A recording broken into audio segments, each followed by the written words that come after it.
شیخ محترم، جس میں بچوں کی تربیت کو لے کر والدین کی فکر ہوتی ہے، بالکل بچوں کی تربیت کا مرحلہ کب سے شروع ہوتا ہے، اس پر تھوڑا روشنی ڈالیں۔ بارک اللہ فیکم، سوال آپ کا بہت گہرا ہے، اور جس نے بھی سوال کیا ہے اللہ جزاک خیر عطا فرمائے، اس نے بہت ہی گہرائی سے جائزہ لیا ہے ماشاءاللہ۔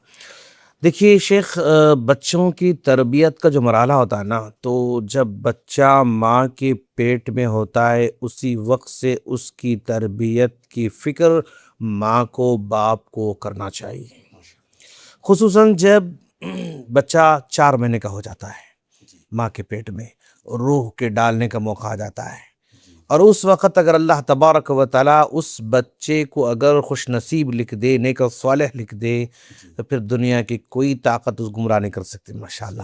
لیکن اگر اس وقت اگر اس کو گنہگار نافرمان اگر لکھ دیا جائے، تو پھر دنیا کی کوئی طاقت اس کو صحیح نہیں کر سکتی ہے۔ ایسے موقع پر ماں کی، باپ کی بہت اہم ذمہ داری یہ ہے کہ مسلسل دعائیں کرتا رہیں کہ اللہ تو ہمارے پیٹ میں پلنے والے بچے کو نیک اور صالح لوگوں میں شمار فرما، اس کو صحیح، اس کو سعادت مند لوگوں میں شامل فرما۔ تو اس وقت ماں کی مسلسل دعائیں ہونا چاہیے جبکہ ماں کے پیٹ میں ہے۔ اگر اللہ تعالیٰ اگر اس موقع پر فرشتے کے ذریعے خوش نصیب اگر بندوں میں لکھ دے، تو پھر وہ دنیا کے اندر ماشاءاللہ کتنا خوش نصیب بندہ رہے گا۔ اس کو نہ انٹرنیٹ اس کو پرابلم پیدا کر سکتا ہے، نہ دنیا کی طاقتیں اس کو پرابلم پیدا کر سکتی ہیں، ہر طرح کے شیطان کے شر سے محفوظ رہ سکتا ہے انشاءاللہ۔ اس وقت اس بات کا خیال رکھنا بہت بہت ضروری ہے۔ فتنوں سے بچنے کے لیے والدین کی دعائیں بہت مست ہیں ماشاءاللہ۔ حضرت ابراہیم علیہ السلام نے دعا کی، دعا فرمائیں ربی حب لی من من الصالحین، ماشاءاللہ بارک اللہ فیکم، رب حب لی من الصالحین، یعنی پیدا ہونے سے پہلے وہ دعا کر رہے ہیں، اللہ اس کو میں نیک نہیں بنا سکتا، تو نیک بنا سکتا ہے، اس کو نیک بنانا میرے بس کی بات نہیں، تو نیک بنا سکتا ہے۔ کتنا مت سرنڈر ہو رہے ہیں ابراہیم علیہ السلام۔ تو ماں باپ کو دعائیں کرنا چاہیے، اور ساتھ ساتھ میں ماں کو چاہیے قرآن کی تلاوت مسلسل کرتی رہے، اور اچھی غذا کا اہتمام کرتی رہے، اور اس موقع پر اس کے جو بھی ساتھ رہنے والے اقربا ہیں ان کو بھی چاہیے کہ بھئی اس کو کوئی ٹینشن نہ دیں، دماغی ٹینشن نہ دیں، تاکہ پرسکون رہے ماں، اور پرسکون ماں جو ہے اپنے بچے کا زیادہ خیال رکھ سکتی ہے۔ تو اس طرح وہ مطلب جو ہے دنیا میں آنے تک اس بات کا اہتمام کرتی رہے۔ جب دنیا میں آتا ہے تو پھر ماں کی، باپ کی ذمہ داری ہے کہ اس کا اچھا نام رکھیں، اور 7ویں دن اس کا عقیقہ کریں، اور جو ہے اس کے بال کاٹیں، یہ اس کا حق ہے۔ جب ہم اس کے حقوق کو ادا کرتے ہیں نا، تو یقیناً وہ ہم گویا اس کی نیک صالح انداز ہم تربیت کر رہے ہیں۔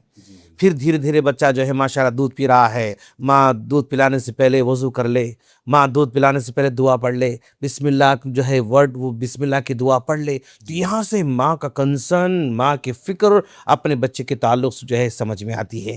جب وہ تتو پتو بولنا شروع کر دیتا ہے تو اس کو اللہ کا نام سکھائے، ہاں، اور جو ہے بسم اللہ کے الفاظ سکھائیں، تو دھیرے دھیرے جو ہے وہ دعائیں سکھاتی رہے، اور اس طرح مرحلہ وہ آگے بڑھتا جائے گا، تو یقیناً وہ بچے اپنے ماں باپ کے صدقہ جاریہ بن سکتے ہیں انشاءاللہ، اور ماں باپ کی آنکھوں کی ٹھنڈک بن سکتے ہیں انشاءاللہ۔ تربیت کا آغاز وہاں سے کرنا چاہیے۔ صحیح بات ہے ماشاءاللہ۔ بارک اللہ فیک۔ جیسا کہ ہمارے گزرے ہوئے نیک صالحین، ان کے تعلق سے، اسلاف کے تعلق سے ہم نے سنا بھی ہے کہ ان کی مائیں ان کو دودھ پلانے سے پہلے وضو کر کے دودھ پلایا کرتی، ماشاءاللہ ماشاءاللہ۔ تو اس کا اثر یہ ہوتا تھا کہ بچوں میں ماشاءاللہ وہ صالحیت آتی، بالکل نرمی آتی ہے، صالحیت آتی ہے، اور نیکی سے محبت پیدا ہوتی ہے اس کے اندر، اللہ تعالیٰ اس میں ڈال دیتا ہے ماشاءاللہ۔ تو آج بڑے بڑے محدثین دین کے خدمت کرنے والے، لوگوں کو فائدہ پہنچانے والے بن کے نکلے ہوئے۔ یس ماشاءاللہ، بارک اللہ فیکم، بارک اللہ فیکم، اللہ جزائے خیر۔ آمین یا رب۔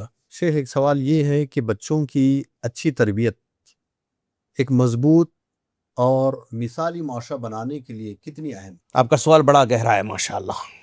سوال اس لیے گہرا ہے کہ آج ہم جتنے بھی مسائل دنیا میں دیکھ رہے ہیں، فتنوں کے، فسادوں کے، ڈاکے کے، فراڈ کے، قتل و غارت گری کے، یہ سب تربیت کے نہ ہونے کا ریزلٹ ہے۔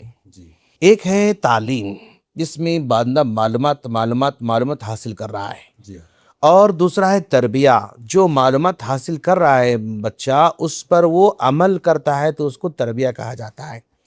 آج کا ہمارا سسٹم تعلیم کا ون سائڈ جا رہا ہے، صرف معلومات حاصل کرنے کا نام، ایگزام لکھنے کا نام، پاس ہونے کا نام، مارکس لینے کا نام، اور پھر نیکسٹ کلاس میں فارورڈ ہونے کا نام، یہ تعلیم ہو کے رہ گیا ہے، جس کی وجہ سے اس کی تربیت نہیں ہو رہی ہے، اور تربیت نہ ہونے کی وجہ سے وہ پرفیکٹ ڈاکٹر تو ہے لیکن اس کے اندر وہ ہمدردی نہیں ہے، وہ کامیاب ڈاکٹر تو ضرور ہے لیکن اس کے اندر کسی غریب کے سلسلے میں وہ مدد کرنے کی جذبہ اس کے پاس نہیں ہے، جس کا سے معاشرہ ہمارا یعنی اس کا ضمیر مردہ ہوتے جا رہا ہے، اس کا دل سخت ہوتے جا رہا ہے، اس کی آنکھیں سوکھتی جا رہی ہیں، کیوں؟ تربیت نہ ہونے کے نتیجے میں۔ آج ماں باپ کو چاہیے کہ وہ اپنے بچوں کو مستقبل، یہ بچہ صرف ہمارا نہیں بچہ، یہ امت کا بچہ ہے، امت کی امانت ہے۔ ہاں، وہ میرا بیٹا اگر بڑا ہو رہا ہے، وہ کسی کا ڈاکٹر ہے، وہ کسی کا بزنس مین ہے، وہ کسی کا پڑوسی ہے، وہ کسی کا باس ہے، وہ کسی کا جو ہے سی او ہے، وہ کسی کا جو ہے کسٹمر ہے، یعنی وہ میرا بچہ دوسروں کا ہے، تو لہذا امت کی امانت سمجھ کر ماں باپ کی ذمہ داری یہ ہے کہ اس کو نیک اور صالح بنائیں تاکہ معاشرہ نیک اور صالح بنے۔ معاشرے میں میرا بچہ بڑا ہو کر کسی کو فراڈ کرنے والا نہ بنے، میرا بیٹا بڑا ہو کر ڈاکٹر بنے لیکن ناجائز کمانے والا نہ بنے، رشوت کھانے والا نہ بنے، کسی کمپنی سے جو ہے وہ پیسے لینے والا نہ بنے، میرا بیٹا اگر لیڈر بنے تو وہ ایماندار لیڈر بنے۔